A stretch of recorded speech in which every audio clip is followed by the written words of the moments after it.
Bonjour à tous les amis, j'espère que vous allez tous très bien. Nouvelle vidéo aujourd'hui, nouvelle vidéo pronostic. Très content de vous la faire. Le pronostic du Paris Saint-Germain face au Milan AC dans cette troisième journée de Ligue des Champions.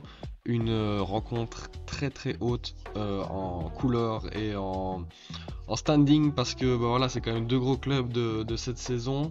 L'AC Milan qui nous a quand même bien surpris depuis ce début de saison avec un nouveau style de jeu assez sympa, et le PSG aussi avec un jeu qui a radicalement changé avec Luis Enrique. Donc ça promet un match très intéressant. Comme d'habitude, on va parcourir les dernières actualités, les derniers matchs, etc. des deux clubs. Et puis voilà, on va pouvoir commencer. N'hésitez pas, comme d'habitude, à vous abonner, à liker à la vidéo et à la chaîne, parce que bah voilà, ça aide grandement la chaîne. Si on peut arriver à 475, là cette fois-ci avec cette vidéo, parce qu'on est à 464, bientôt les 500, donc ça me ferait super plaisir, c'est gratuit, etc. Dites-moi en commentaire votre pronostic pour cet énorme match de Ligue des Champions. Voilà, ça se jouera mercredi à 21h. Voilà, ça va vraiment être très sympa ce match, je me réjouis. Surtout qu'en plus, il va être très décisif parce qu'au vu du classement PSG, Milan, etc. en Ligue des Champions, il faut absolument qu'un des deux clubs gagne cette rencontre pour espérer se qualifier pour les huitièmes. Donc voilà, franchement, ça va vraiment être très intéressant parce qu'il faut absolument que les deux clubs gagnent pour pouvoir espérer une place en huitième. Donc voilà, très intéressant. On va commencer avec le Paris Saint-Germain parce que tout simplement ils reçoivent cette rencontre au Parc des Princes. Donc voilà, bah, Paris qui a bien fini son week-end parce que bah voilà, ils ont gagné 3-0 face à Strasbourg. 3-0, voilà, on va pas se mentir, victoire assez nette. Pas non plus une grosse domination, mais bon, après 10 minutes, il y a Mbappé qui marque sur penalty provoqué par Gonzalo Ramos, puis Soler et Fabian Ruiz qui viennent breaker et puis mettre le troisième. Ouais, c'est assez sympa d'ailleurs que ce soit eux qui marquent parce que je crois que c'était leur deuxième ou troisième match de la saison et c'était un retour pour eux en tant que titulaire, et bam, ils marquent chacun un but, donc c'est quand même très marrant, je trouve. Mais bon, voilà, comme j'ai dit, c'est pas une nette domination du Paris Saint-Germain, en tout cas au niveau des occasions, parce qu'on sait bien qu'au niveau de la possession, voilà, avec Luis Enrique, ils auront toujours la possession, la 78% en l'occurrence. Donc voilà, c'est pas non plus leur meilleur match, mais ils ont assuré face à Strasbourg. Voilà, ça leur fait une troisième place au classement de Ligue 1. Ils remontent petit à petit, hein. Ils sont plus qu'à 2 points de Monaco et à 1 point de Nice. Donc voilà, maintenant c'est à eux de continuer à se relancer en Ligue 1. Je me fais pas trop de soucis pour eux, je pense que ça sera eux les champions de cette édition. Mais maintenant, c'est surtout voilà, la Ligue des Champions, il faut aller un peu plus loin que les huitièmes. Donc, et ça passe tout simplement par une victoire face à Milan. Donc ça va vraiment être très intéressant. On se rappelle que leur dernier match, tout simplement en Ligue des Champions, c'est une défaite 4-1 au St James Park. Voilà, on se souvient, on avait analysé le match sur la chaîne juste après. Voilà, quand même, bah, on avait vu que le PSG voilà, avait aligné demi-eux et c'était un suicide complètement. Même si face au pressing de Newcastle, ils arrivaient bien quand même à ressortir au début. Franchement, ça faisait des belles sorties, etc. Et puis il y a cette erreur de Marquinhos qui provoque le premier but. Et puis bah, ça n'a pas été, ça n'a pas continué. Et là, bah, Newcastle a pris le dessus au milieu. Et puis ils ont continué ce qu'ils faisaient de mieux. Et donc bah voilà, et après ils mettent un deuxième et puis un troisième. Et puis Lucas Hernandez vient réduire le score sur une magnifique passe de Zaïre Emery. Et puis bah, Char en toute fin de match va nous faire une magnifique frappe en glissant. On se souvient très bien. Et puis au niveau des stats, bah, comme d'habitude, on voit que malgré le fait que Paris soit 74% de possession, ils ont seulement 2 tirs cadrés, et Newcastle avec 26% de possession, ils ont 8 tirs cadrés. Donc j'ai envie de dire que c'est normal que Newcastle gagne ce match, on va pas se mentir, dans l'intensité et etc., dans l'engagement, ils étaient vraiment au-dessus de Paris Saint-Germain. Mais encore une fois, pour moi, c'est parce que les deux milieux, peut-être que ça marche sur 30 minutes, mais après, ouais, non, il manque quelque chose, surtout quand tu affrontes Tonali, Bruno Guimaraes, etc. C'est quand même des milieux très intéressants et très forts. Donc si tu vas à deux milieux contre eux, ça va vraiment être très dur, et c'est ce qui s'est passé tout simplement après la défaite 4-1. Donc voilà, il faut que absolument ils se reprennent. Donc comme j'ai dit, victoire obligatoire pour les deux clubs parce que ben, Newcastle, ils vont affronter deux fois Dortmund. Dortmund, c'est pas une grande équipe cette année. Newcastle, normalement, s'ils sont sur leur lancée de la victoire contre Paris, ils devraient encore une fois gagner leurs deux matchs, donc ce qui ferait 10 points pour Newcastle.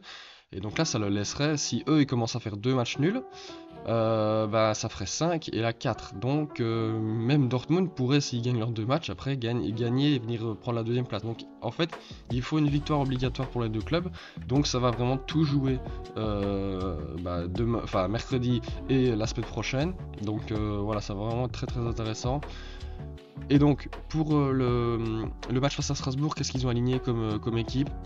On va pas se mentir, ils ont quand même bien fait tourner avec une défense Pereira, Soler, Marquinhos, Hernandez, le milieu Vitinha, Ruiz, les deux milieux offensifs Lee, Kangin Lee, Barcola, et puis les deux neufs Ramos, Mbappé. Il y avait quand même Colomwani sur le bord, Dembélé, Ugarte, Hakimi sur le banc, Skriniar. Il y a même eu la montée de Kurzawa pour vous dire à quel point il fait tourner. C'est qu'il y avait Kurzawa qui est monté.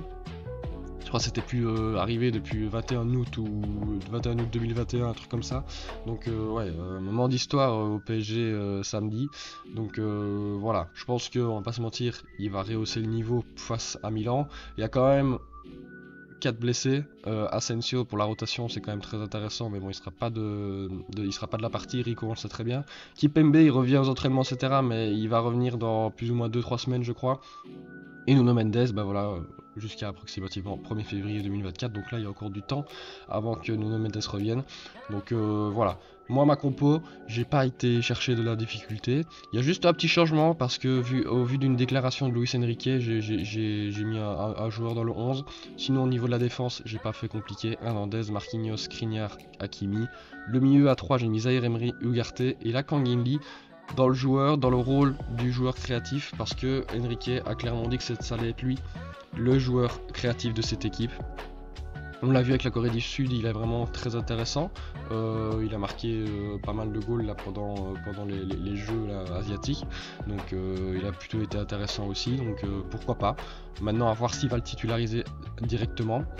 Moi j'aimerais bien, voilà, je veux voir un peu jouer en tant que dans ce rôle là, ça peut être vraiment très intéressant. Et puis bah voilà, l'attaque Dembélé, j'ai mis Colomwani, ça peut être Ramos aussi. Je pense qu'il va peut-être privilégier Ramos, mais bon c'est peut-être aussi, ouais on verra bien. Et puis bah évidemment Mbappé à gauche, qui j'espère jouera comme en équipe de France, c'est-à-dire sur son côté, pas à venir essayer de décrocher, de faire le jeu, parce que c'est pas du tout son rôle. Il n'est pas assez bon là-dedans pour le faire. Je préfère qu'il soit là parce qu'il est clairement le meilleur joueur à son poste quand il joue sur la ligne et qu'il vient provoquer et prendre la profondeur. Donc il faut bien qu'il reste là face à Milan, parce qu'en plus il y aura de l'espace pour lui face à Calabria, qui est pas le défenseur le plus rapide. Donc voilà. La compo du PSG est quand même très très propre. Maintenant, on va du côté de San Siro avec l'AC Milan. L'AC Milan qui a perdu son match hier face à la Juventus. Bah voilà, l'AC Milan qui était au départ du match plutôt bon, sans être relativement dangereux, mais il y a cette exclusion de Malick Thiaw à la 40e sur une erreur de jugement. Il a voulu anticiper un ballon vers Moïse Kean. Moïse Kean laisse passer et Malick Thiaw se fait surprendre, et du coup il l'accroche pour empêcher tout simplement Moïse Kean d'aller droit au but. Donc oui, c'est normal, le carton rouge est mérité, mais du coup ça les a mis un peu dans la mouise, parce que voilà, être à 11 contre 10 à la première mi-temps, c'est quand même très désavantageux. Et sur le fait, Locatelli sur une frappe contrée en plus, il vient marquer à la 63e, mais on va pas se mentir qu'une fois que le carton a été pris, c'est la Juventus qui a été bien plus dangereux. Mirante d'ailleurs, le troisième gardien, a dû s'employer à plusieurs reprises. Donc voilà, on va pas se mentir que la victoire de la Juventus est fortement aidée par le carton rouge. Mais voilà, Milan n'a pas été non plus si mauvais que ça. Franchement, à un moment donné, même c'est eux qui avaient la possession alors qu'ils étaient à 11 contre 10. Donc on voit quand même qu'il se passe quelque chose avec cette équipe cette saison. Surtout au niveau du milieu, Reinders, moi j'aime trop ce joueur. Quand j'ai vu le match, il a encore fait un match de fou. Mais voilà, encore une fois, très intéressant de joueur. Et puis il faut pas se mentir qu'ils ont quand même pas mal de blessés. Krunic qui était là, il est rentré en cours de match. Loftus-Cheek il est pas venu. Chukwueze était pas là. T'avais Hernandez forfait à cause de plusieurs cartons jaunes. Mike Maignan c'était contre je sais plus contre qui c'est, mais c'est au dernier match du Milan là où Giroud va au goal. Donc voilà, franchement ils étaient quand même assez assez diminué par les blessures et les suspensions. Mais bon, je pense que face au PSG, enfin, ils vont pouvoir réaligner Maignan, Théo Hernandez, etc. Peut-être que le Loftus-Cheek sera de retour, donc on verra bien. Mais en tout cas, au niveau de la Serie A, c'est pas une défaite qui est vraiment voilà, si grave que ça. Ils étaient premiers avec, deux points d'avance. Voilà, maintenant ils sont deuxième avec un point de retard. Il y a juste la Juventus du coup qui a surcollé avec cette victoire à un point de l'AC Milan. Et il faut pas oublier que il y a ce match nul face à Dortmund encore une fois en Ligue des Champions. Ils ont fait deux matchs où ils dominaient, c'est eux qui ont les plus franches occasions et pourtant ils n'arrivent pas à gagner. Donc comme j'ai dit, c'est pour ça qu'aussi Milan doit gagner ce match absolument. Ben voilà, c'est pareil que pour Paris. Pour espérer une place en huitième, il faut absolument que Milan gagne ces deux matchs ou alors en tout cas un de ces deux matchs et fasse match nul l'autre. Mais en tout cas, ils peuvent pas ressortir avec moins de 3 points sur les deux rencontres. Donc voilà, ça va vraiment être très intéressant pour ce match. Et en plus, chose à noter, c'est qu'après le Paris Saint-Germain, ils affrontent Naples à Naples, dans le stade de Santiago Armando Maradona. Donc ça va vraiment une semaine chargée pour l'AC Milan. Donc Juventus, Paris Saint-Germain et puis Naples. On va voir combien de points ils vont réussir à prendre à l'issue de ces trois matchs. On leur souhaite un maximum de points évidemment. Mais donc voilà, ça va vraiment être très intéressant. Le match face à la Juventus, ils ont aligné un 11 plutôt correct. Hein, Calabria, Thiaw, Tomori, Florenzi. Le milieu, pardon, le double pivot Adli, Moussa. Et puis une espèce de numéro 10, Reinders. Leao, Giroud, Pulisic en attaque. Donc voilà.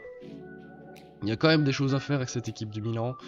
Si tu rajoutes en plus de ça Hernandez et Maignan en goal. Maintenant, c'est vrai qu'il y a peut-être la petite blessure de Choukezé qui est peut-être embêtante dans la rotation, etc. Pour faire rentrer, ça peut être vraiment intéressant. Benasser qui devrait revenir bientôt aussi. Voilà, 10 novembre apparemment. Et voilà, c'est à peu près tout. Moi, ma compo, j'ai pas été chercher de super loin non plus. J'ai rajouté Maignan évidemment. J'ai remis Tomori Thiaw parce que le carton rouge qu'il a pris, c'est en Ligue des Champions. Calabria à droite, Hernandez à gauche. Le milieu, j'ai mis Reinders, Krunic, Adli. Adli qui fait là maintenant, ça fait 3-4 matchs qu'il est titulaire, je crois. Il est plutôt intéressant, même face à la Juventus, encore une fois, il a vraiment été très bon, balle au pied, etc. Il a trouvé de bons espaces. Donc, ouais, allez, on continue à le mettre. Je pense que ce sera sa première titularisation en Ligue des Champions. Voilà, on verra bien ce que ça va donner. Mais voilà, sinon après l'attaque, j'ai remis Pulisic qui est vraiment très très bon en début de saison. Giroud également, voilà, on espère qu'il va marquer son petit but face au Paris Saint-Germain. Et puis Leao évidemment, voilà, Raphaël Leao, on connaît tous son talent. Je pense qu'il pourra faire exactement très très mal à Hakimi, tout comme va le faire Mbappé à Calabria. Donc voilà, les cotes de ce match, voilà, Paris Saint-Germain 1,73, nul 4 et Milan AC 4,50. Le Milan AC est quand même avec une très très grosse cote. C'est compréhensible vu que la défaite à la Juventus est très très toute fraîche et que Paris Saint-Germain eux se sont rassurés avec une victoire 3-0. Donc voilà, le nul quand même c'est une cote assez intéressante à 4. Mais on va pas se mentir, au départ quand je me suis dit qu'est-ce que je vais faire comme prono, comment est-ce que je vois le match. Moi, comment je vois le match? En fait, je vois un AC Milan qui va être très très haut sur le terrain, qui va presser comme ils le font très bien en début de saison, qui va dominer en fait pour moi. Et je pense que Paris va les prendre à la renverse et va les prendre en profondeur tout simplement. En fait, je pense que ouais, en fait, ça va bien se passer pour les 30 premières minutes pour l'AC Milan. Et puis Paris va marquer un but, ça va leur donner un coup sur la tête. Et puis là, ils vont être assez déstabilisés et même un peu frustrés parce que si le scénario que je dis s'avère vrai, ça voudrait dire que les deux premiers matchs ils dominent mais ne gagnent pas. Et là, s'ils refont ça les 30 premières minutes et ils prennent un but, ça peut donner un très très gros coup au moral. Et maintenant, à voir s'ils vont pouvoir se relever de ça. Mais après, voilà, ce sont que des suppositions. Souvent, dans les pronostics, on perd. Et donc, mon pronostic pour ce Paris Saint-Germain face à AC Milan dans cette troisième journée de Ligue des Champions, c'est tout simplement une victoire du Paris Saint-Germain 2-1. Voilà, comme j'ai dit, je pense qu'ils vont se faire surprendre après 30 bonnes premières minutes de jeu. Voilà, je pense que Mbappé va venir marquer en profondeur, va prendre l'espace. Puis Pulisic réduira le score, je pense, vers les 50, 60e. Et puis ils feront rentrer Ramos. Et là, Ramos viendra mettre un petit goal comme il sait le faire, un petit renard des surfaces qui viendra mettre son petit goal. Donc voilà, je vois une victoire du Paris Saint-Germain 2-1. Et donc ça voudrait dire que l'AC Milan devra absolument gagner à San Siro pour pouvoir encore avoir de l'espoir de qualification. Donc voilà, n'hésitez pas à me dire vous en commentaire votre pronostic, ça m'intéresse grandement de voir un peu voilà, comment vous sentez ce match, parce que franchement c'est très compliqué je trouve à pronostiquer, même s'il y a peut-être la majorité qui va dire Paris. J'ai envie de voir un peu les arguments que vous avancez, donc n'hésitez pas, franchement ça me ferait super plaisir. Et puis bah nous on va se quitter là-dessus, c'était une super vidéo, moi ça m'a fait encore une fois de super plaisir de vous la tourner. Voilà, n'hésitez pas à liker et à vous abonner si ça vous a plu, ça me ferait vraiment super plaisir. Comme j'ai dit, objectif 475 abonnés avec cette vidéo. Je vous dis à très bientôt pour une nouvelle. Ciao!